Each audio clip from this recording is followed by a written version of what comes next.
तुम्ही कधी विचार केलाय का?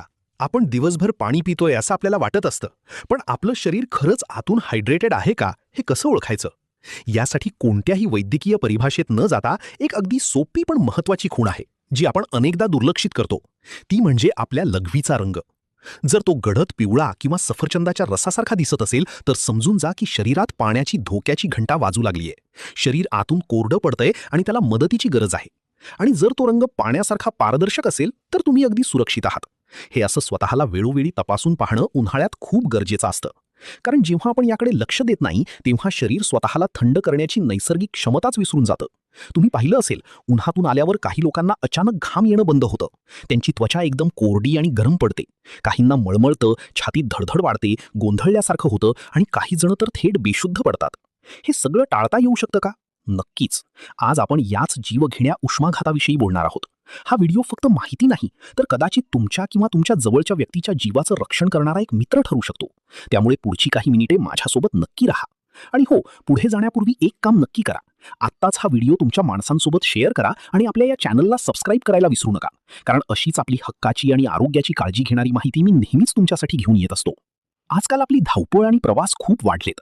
कधी कामानिमित्त आपण लांबचा प्रवास करत असतो, तर कधी ऑफिसच्या कामासाठी सतत बाहेर असतो. अशा वेळी आपण गाडीतल्या किंवा बसमधल्या एसीच्या छान गारव्यात असतो आणि काम आलं की अचानक दार उघडून बाहेरच्या कडक उन्हात. हा जो तापमानाचा अचानक झालेला बदल असतो ना, तो शरीराला अक्षरशः एका धक्क्यासारखा बसतो.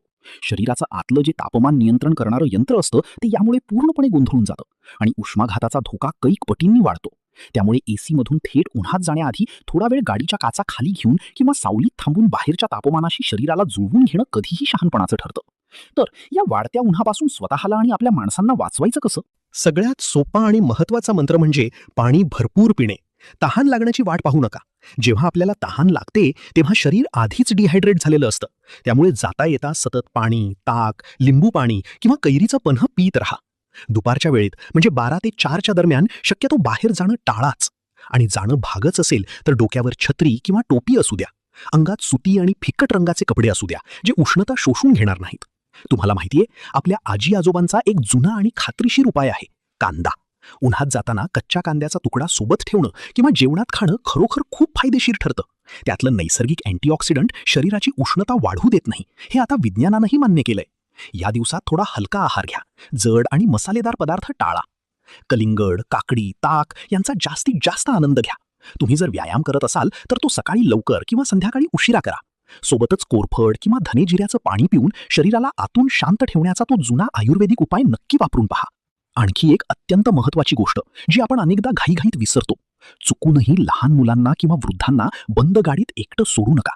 उन्हात उभ्या असलेल्या बंद गाडीचं तापमान काही मिनिटातच 50-60 अंशांपर्यंत जाऊ शकतं आणि ते गुदमरून जीव घेणं ठरू शकतं. आपल्या घरातल्या लहान बाळांच्या बाबतीत तर आपल्याला अधिकच संवेदनशील राहावं लागतं. मोठी माणसं तहान लागली की पाणी मागून पितात, पण चिमुकल्यांना ते शब्दांत सांगता येत नाही. उकाड्यामुळे त्यांची होणारी चिडचिड आपण अनेकदा वेगळ्याच अर्थाने घेतो. त्यामुळे त्यांना वेळोवेळी पाण्याचे घोट पाजणं, त्यांचे कपडे अगदी मऊ, सुती आणि हवा खेळती राहील असे ठेवणं, या छोट्या वाटणाऱ्या गोष्टी खऱ्या अर्थानं त्यांचं रक्षण करतात. उन्हाळ्याचा फक्त शरीरावरच नाही, तर आपल्या मनावरही खूप ताण येतो. या वाढत्या उष्णतेमुळे आपली नकळत खूप चिडचिड होते, मन अशांत होतं.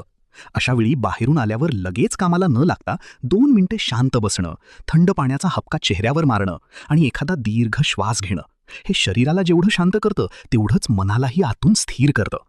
पण एवढं सगळं करूनही समजा तुमच्या समोर एखाद्या व्यक्तीला उष्माघाताचा त्रास झालाच, तर अजिबात घाबरून जाऊ नका.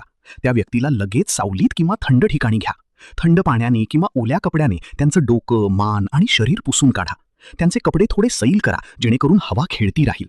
ते शुद्धीवर असतील तरच त्यांना हळूहळू ORS किंवा लिंबू पाणी प्यायला द्या. जबरदस्ती करू नका. आणि तरीही बरं वाटत नसेल किंवा व्यक्ती बेशुद्ध असेल, तर अजिबात वेळ न घालवता थेट 108 नंबरवर रुग्णवाहिकेला फोन करा.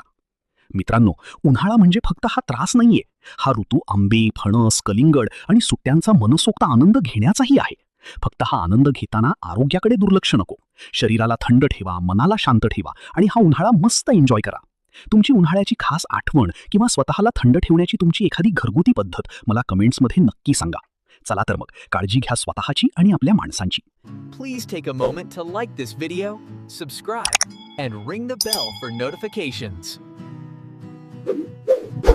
If you enjoyed this, remember to like, subscribe, and click the bell icon.